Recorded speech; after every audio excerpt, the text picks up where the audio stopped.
Bienvenue dans le Ciné-Club de ce mercredi 12 janvier, mon Dieu, c'est vrai déjà, et bonne année à tous les deux. Bonne année. Bonne année, Philippe. Patrick Laurent de l'ADH et Alain Lefebvre de la Libre Belgique. Nous allons entamer donc une nouvelle année de Ciné-Club, en tout cas on l'espère, avec quelques films aujourd'hui. C'est pas la semaine la plus faste qu'on ait connue depuis qu'on fait le Ciné-Club, parce qu'on a déjà eu des semaines avec plus de sorties et plus de grosses sorties. Mais il y a quand même quelques bonnes choses à se mettre sous la dent. Et le film qui apparemment vous met d'accord cette semaine, oui vous êtes d'accord, c'est de Green Hornet, le frelon vert. Ça n'est pas normal, mais ça arrive. Bah, c'est parce que c'est bien.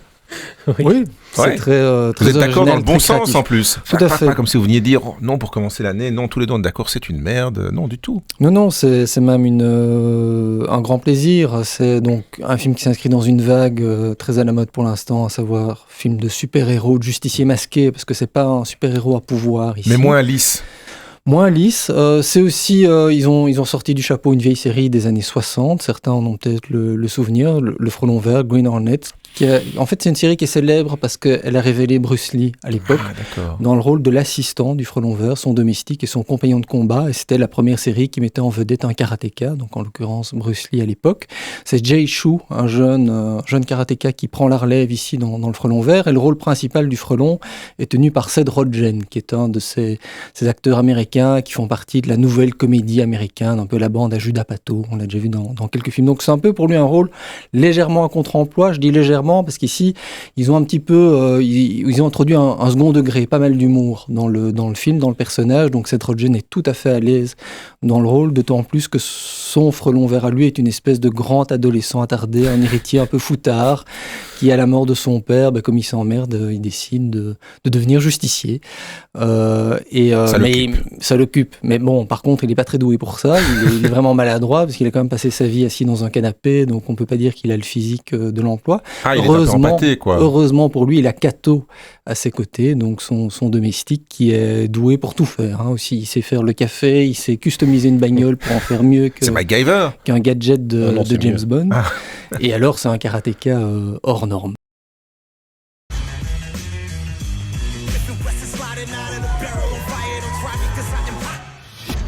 Today's top story, newspaper mogul James Reed was found dead, leaving his son in charge of his media empire. I'm Kato. I'm sorry to hear about your father. Who is Kato? He worked on your father's cars and made his coffee. Beer? You are full of little surprises. Check this out. You drew all these? We've both been completely wasting our potential. Et la cerise sur le gâteau, c'est que le film est réalisé par Michel Gondry, ce qui fait tout le sel. Qui est vraiment un réalisateur extraordinaire et qui a vraiment cassé les codes du genre, parce que comme le dit Alain, on voit ce super-héros, en fait il sait rien faire, il a rien pour être un héros, sauf qu'il a de l'argent. Ça montre bien la définition du héros aux États-Unis. Oui. C'est un type, c'est un incapable, c'est un gros abruti, mais c'est lui le héros parce qu'il contrôle la presse et il a de l'argent. Le type, par contre, son assistant qui est très très bon dans tout, eh bien il restera toujours de côté. Et ce qui est amusant, il y a une psychologie au personnage, c'est-à-dire que le Frelon Vert, Britt, donc le milliardaire, il est carrément jaloux de son assistant. Il est jaloux de cet assistant qui sait tout faire. Ses capacités, quoi. C'est un super-héros, donc jaloux, égocentrique, incapable, abruti.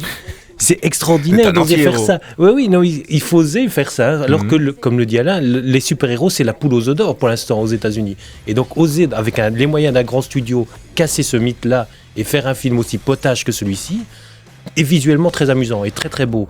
Parce qu'il a les scènes d'action qui sont quand même... Il joue sur plusieurs vitesses dans les scènes d'action. Et donc Kato va tellement vite, il analyse tout très très vite et il va tellement vite que les autres ont à peine bougé le bras que lui il leur a déjà envoyé plusieurs mandales. C'est merveilleux visuellement, vous regardez ça et vous dites waouh, qu'est-ce que c'est beau quoi. C'est dur. Oui, en fait, ce qui est très intéressant, c'est que c'est à la fois un film familial, on peut le voir en famille, voilà, c'est tout à fait correct. C'est un film qui s'adresse aux amateurs de ce genre de film, c'est nous. Mais il y a aussi, voilà, il y a cette espèce de décalage, de second degré. On peut même presque y voir une réflexion sociale, c'est-à-dire effectivement que serait un homme riche sans son armée de domestiques. Voilà pour The Green Hornet, le Frelon Vert en français, le film qui met Patrick et Alain d'accord cette semaine. Parmi les autres coups de cœur de la semaine, Incendie, c'est votre coup de cœur, Alain ? Oui, ça c'est vraiment un film remarquable, Incendie, d'un réalisateur québécois, Denis Villeneuve. C'est une adaptation en fait d'une pièce de théâtre de Wajdi Mouawad. Certains s'en souviennent peut-être ou l'ont peut-être vu. La pièce de théâtre, comme le film, en fait raconte l'histoire de deux jumeaux, Jeanne et Simon, à qui, dans son testament, leur mère demande de retourner dans le pays dont elle est originaire, au Proche-Orient, pour retrouver un père et un frère dont Jeanne et Simon n'avaient jamais entendu parler. Maman? Maman? Ça va?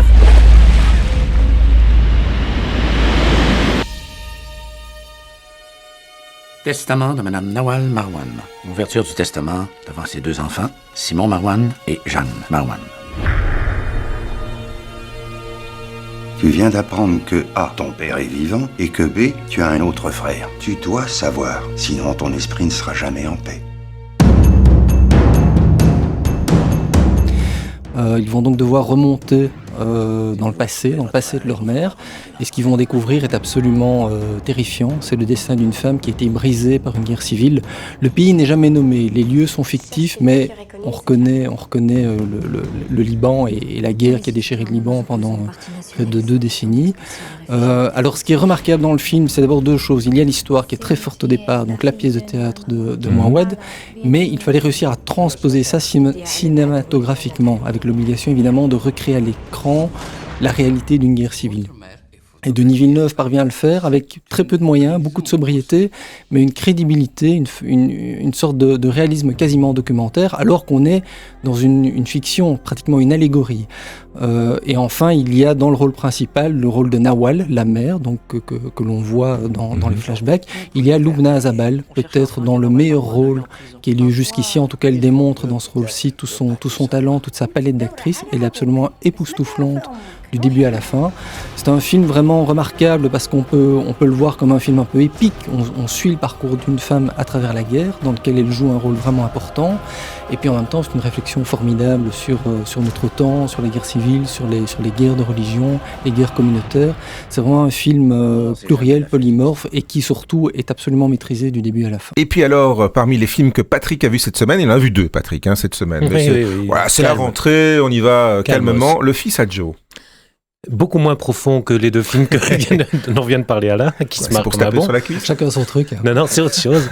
C'est vraiment un film d'apparence hyper classique, d'ailleurs ça l'est. Ce sont des grands acteurs, donc Gérard Lanvin, Olivier Marchal. Gérard Lanvin, c'est une légende du rugby qui vit comme un seigneur, c'est-à-dire il boit comme un trou, les flics lui laissent tout passer. Ah, un vrai sportif. Oui, un vrai sportif en 3e mi-temps. Lui, il a passé l'âge, donc. Et il veut relancer le rugby dans son coin avec un nouveau club. Et évidemment, comme il était une légende du rugby, il veut que son fils en devienne une aussi.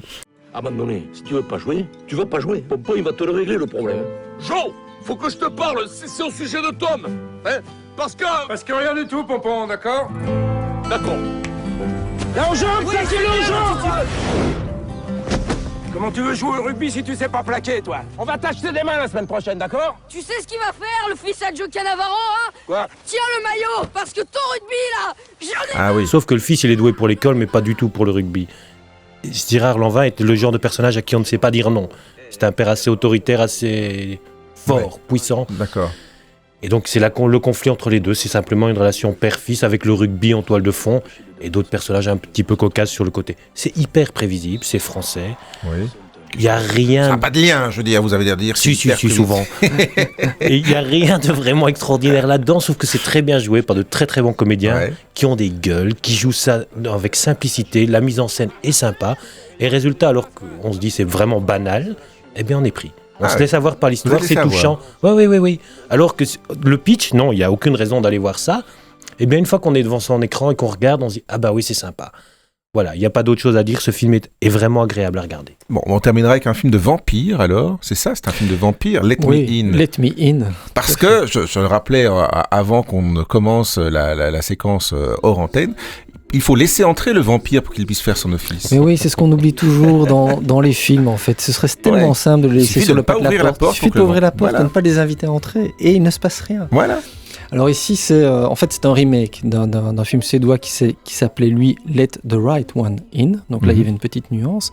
Le film suédois, comme le film américain, dans le pitch, dans le contexte, était assez original, puisqu'en fait, le sujet vampirique est abordé par le biais de 2 adolescents.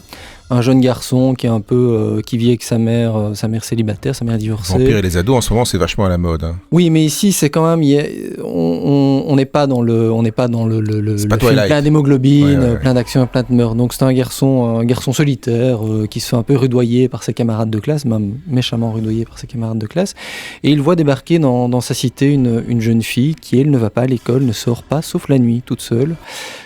Et donc entre ces deux solitaires commence à se nouer une relation. On va découvrir évidemment le secret que cache cette jeune fille.